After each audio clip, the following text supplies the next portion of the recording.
You'd be able to go to Walmart, you'd be able to go to Kmart, you'd be able to go to Ace Hardware or such places as this and buy the most sophisticated tools that have ever existed. Power saws, band saws, planers, crowbars, steel hammers, and so on. You'd be able to go to the lumber yard and you'd be able to buy pre-cut lumber.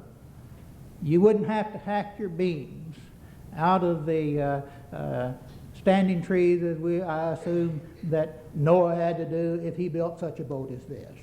Do you think that you could do it? How would you undertake to do this?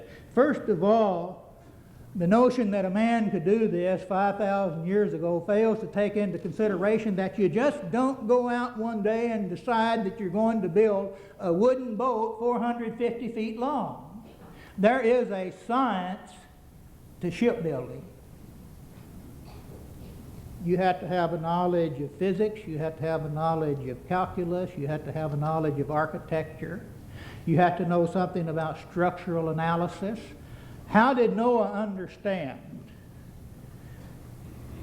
what kind of shear forces would be at work in this huge, gigantic flood that he has just described to us? And in a flood that would do all of the things that he presented in this scenario in his slide presentation, the Hurricane Andrew would look like just an afternoon thunderstorm in comparison. This boat was going to have to take forces that probably no ship has ever taken before. I doubt if anyone in here who has any sailing experience would find this story very believable. My wife and I, in returning from the mission field, aboard a ship got caught in a hurricane, and I can tell you that that is not a pleasant experience. And when I think back on that, I can think about a giraffe being in the ark, being slammed against the wall because we had to be strapped into our bunks to ride out the storm, because if we tried to get up, we would be slammed against the wall. So how did Noah know how to do this? Well, the fact is, friends, he couldn't have done it because it can't even be done today. And I want you to listen very carefully to what I'm going to say. And I hope that Dr. Hovine will address this issue when he comes back for his second speech. I'm going to say it again. A wooden boat 450 feet long that's seaworthy cannot be made. The longest wooden ship that was ever made at the height of the shipbuilding industry in the last 2 centuries was 377 feet long. The name of that ship was the Rochambeau. And after it was built, the builders found that when it was put into the water and they tried to sail it, that it moved with an undulating or a snaking motion that caused warping of the hull and serious leaking. They tried to correct the problem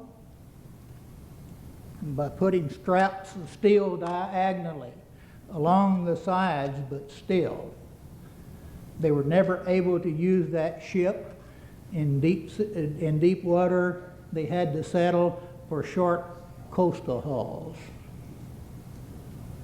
The United States government from 1900 to 1909 built six masters. They were called six masters because they were equipped with 6 masts. The longest of these was the USS Wyoming that was 322 feet long. Noah's Ark, presumably, was over 100 feet longer than that. They had the same problem. Even though they tried to reinforce with the diagonal strips, they found that the undulating movement through the water caused so much warping and stress to the hull that bilge pumps had to operate continually.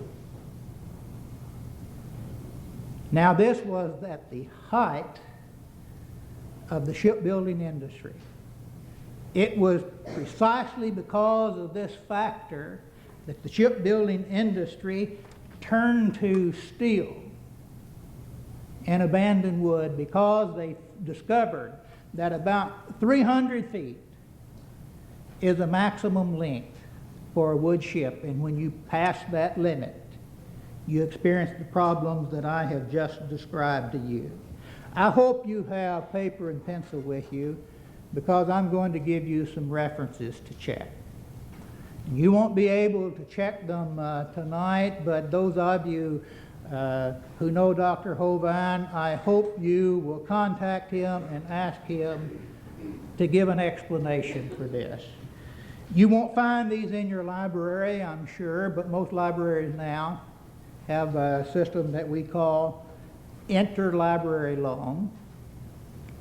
And if you ask the library through this system to get the books for you, they should be able to do it. Go and ask for a history of technology that was published by Oxford University Press.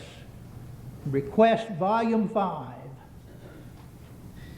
Turn to page 355, and in an article entitled Shipbuilding by A.M. Robb, you will see this 300-foot limit factor discussed and verified.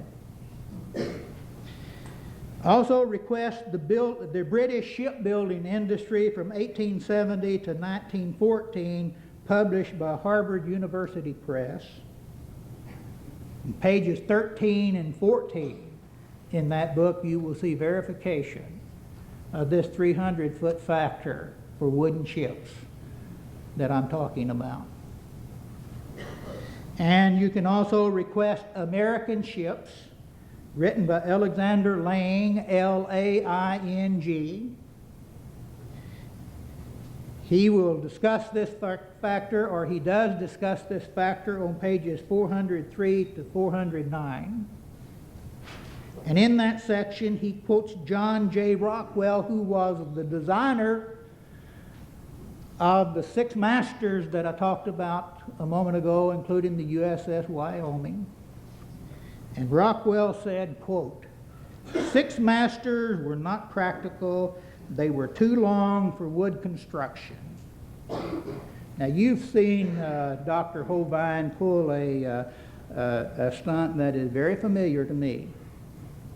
I've had a lot of debates, and my opponents have done this repeatedly. They do it in just about every debate. They try to dazzle the audience with a lot of charts, with a lot of slides that they don't take the time to explain. And they want to leave the impression that they are just overwhelming the opposition with their evidence.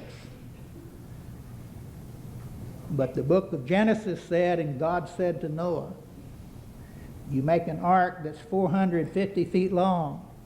I want him to explain to us how Noah was able to accomplish that scientifically, since the best shipbuilders that the world have ever known were not able to go beyond 300 feet and make a seaworthy vessel.